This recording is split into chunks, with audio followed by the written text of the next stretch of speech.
Hallöchen ihr Lieben, heute gibt es ein richtig leckeres Rezept. Ich freue mich schon voll drauf. Boah, das war so cringe. Kiki, ja. weißt du, mir auch gefallen ist, du sagst immer richtig lecker. Ja, aber ich mache ja auch nichts, was nicht richtig lecker ist.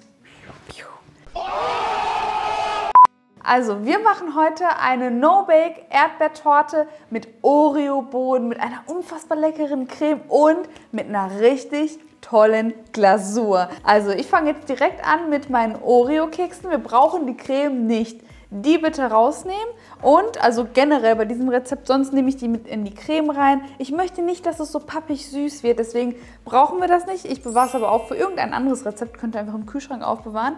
Und die Oreo-Kekse werde ich jetzt klein schreddern und noch geschmolzene Butter dazugeben. Das ist der Boden. Und alle ganz genauen Mengenangaben stehen wie immer unten in der...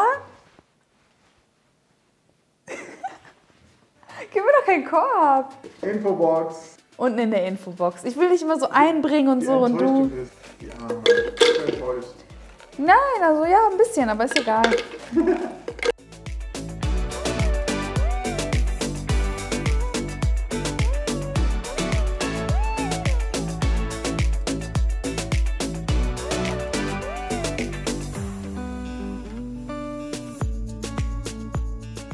Jetzt nehmt ihr euch euren Backrahmen entweder einfach auf den Tortenheber geben, das mache ich ja ganz oft bei meinen Rezepten, oder direkt auf eine Servierplatte, so mache ich es heute. Und die Maße schreibe ich euch natürlich unten in die Infobox. Und da geben wir jetzt den Boden rein, also die Oreo-Kekse, und drücken den richtig schön flach an.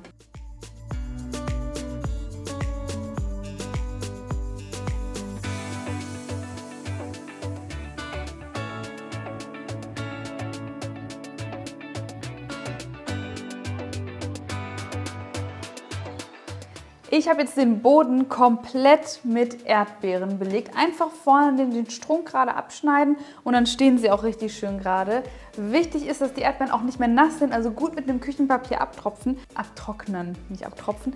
Auf jeden Fall werde ich jetzt die Creme zubereiten, die ist sehr, sehr einfach. Dafür, ich schiebe das mal kurz zur Seite, dafür benötigen wir Schlagsahne, die ist ganz kalt, die kommt ganz frisch aus dem Kühlschrank. Meine Schüssel ist ebenfalls kalt, da habe ich drauf geachtet. Und jetzt werde ich die Sahne erstmal steif schlagen und gebe dann auch zwischendurch noch Sahnefest mit dazu.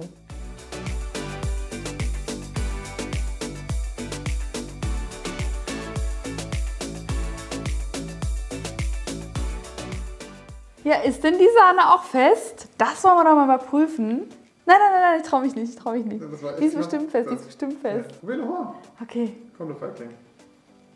Oh, Nervenkitzel, okay. Sie ist fest. Macht den Test nicht zu Hause. Vertraut einfach eurer Sahne, dass sie fest ist. Jetzt geht es weiter in einer anderen großen Schüssel. Da verrühre ich jetzt Mascarpone, Schmand, Vanilleextrakt und Zucker miteinander und gebe dann auch nochmal Sahnefest mit dazu. Mich fragen immer viele aus Österreich, was man statt Schmand nehmen kann. Ich glaube, Schmand gibt es nicht in Österreich. Vielleicht könnt ihr mal reinschreiben, was es da für Alternativen gibt. Also ihr könntet zum Beispiel auch Creme Fraiche benutzen statt Schmand.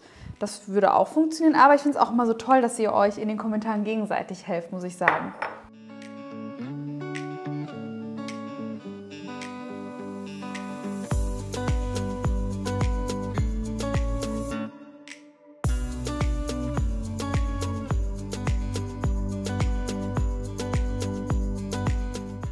Ganz, ganz wichtig, deswegen betone ich das nochmal, ihr dürft diese Masse hier nur 5 bis 8 Sekunden lang verrühren, gern auch mit einem Schneebesen oder mit einem Löffel. Ich habe es jetzt nur mit dem Handrührer gemacht, weil ich den gerade da hatte. Also wirklich nur ein paar Sekunden, maximal 10 Sekunden, ansonsten wird es zu flüssig. Und ich hebe jetzt noch mit einem Teigschaber die Sahne unter und dann gebe ich die Creme einmal auf die Erdbeeren in die Backform.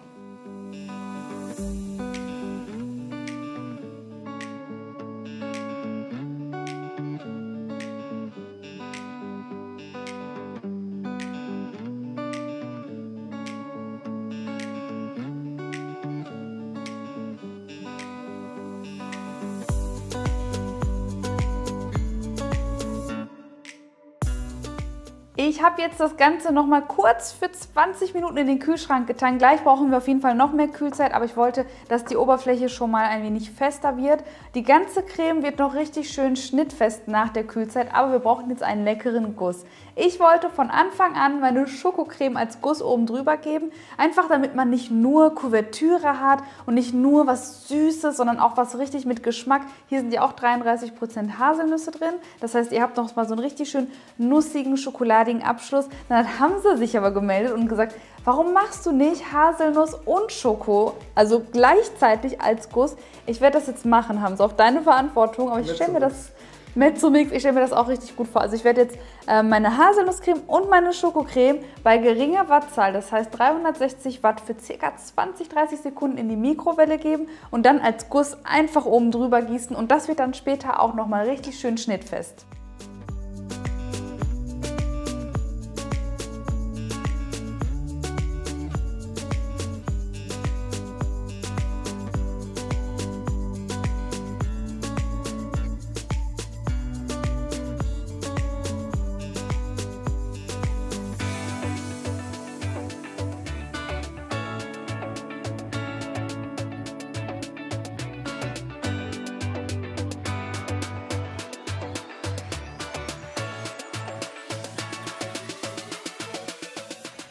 Okay, das war eine richtig gute Idee. Mir gefällt es voll gut. Also, was voll gut. Wir machen jetzt noch Buenos oben drauf. Ich finde, das passt einfach. Und vor allem bekomme ich halt immer Feedback von euch, gerade über Instagram, dass meine Haselnusscreme wie die innere Füllung von Bueno schmeckt. Bei der Schokocreme sagt ihr immer, wie das Innere von Ferrero Rocher. Ich werde es auf jeden Fall so mit Bueno dekorieren. Und ich nehme auch noch Bueno White dazu. Und ansonsten einfach nur noch 2 Stunden in den Kühlschrank geben. Gerne auch über Nacht, dann wird es noch fester. Und ihr könnt das Ganze dann am nächsten Tag einfach oder einfach am Abend mit einem Backformlöser lösen und servieren. Ich kann leider keinen Taste-Test machen, haben sie auch nicht, weil wir sind immer noch mitten im Ramadan. Wir fasten und können nicht probieren, aber ich glaube, das holen wir auf Instagram nach, oder Hamza? Auf jeden Fall. Genau, und dann kann man das ja auch im Anschluss nochmal anhängen. Da kam nämlich letztens auch der Hinweis aus der Community, hängt doch einfach eure Taste-Tests dann von Instagram an. Stimmt, das habe ich schon vergessen. Ja, finde ich cool. Das habe ich mal eine Zeit lang gemacht. Ja, hast du eine Zeit lang gemacht und dann irgendwie nicht mehr. Also, ich wünsche euch ganz viel Spaß beim Nachmachen dieser unfassbar leckeren No-Bake-Torte. Hinterlasst meinem Kanal natürlich ein kostenloses Abo, wenn ihr das jetzt nicht schon längst getan habt. Und ansonsten wünsche ich euch noch einen wunderschönen Tag. Bis zum nächsten Mal. Tschüss, eure Kiki.